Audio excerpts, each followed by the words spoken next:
मतदार आला तर त्यांनी यामध्ये 4 वोट दाबायचे आहेत. ह्या प्रभागाला 1 वोट करायचं, ह्या प्रभागाला 1 वोट, ह्या प्रभागाला 1 आणि ह्या. बरोबर आहे. आता आपण हे बॅलेट दिलेलं आहे. हा बिझी लॅम्प पेटलेला आहे. जेव्हा मतदार आतमध्ये जाईल तेव्हा त्याच्या डाव्या बाजूला पहिला हा असेल, पहिला युनिट अ ब.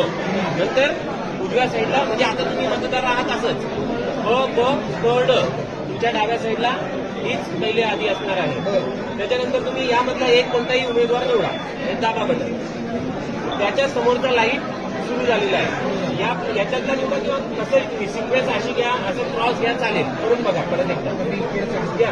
आणि ड मधला पहिल्याला निवडलाय करा. अजून कसं करायचं तुम्हाला हे बघा, हा एक आहे. आता जर जेव्हा चौथा हा प्रेस करणार आहे दाबा, त्यावेळेस मशीनमधून आवाज येईल. त्यावेळेस मतदानाची प्रक्रिया पूर्ण झाली, म्हणजे एक मत ह्या मशीनमध्ये पडलेलं आहे.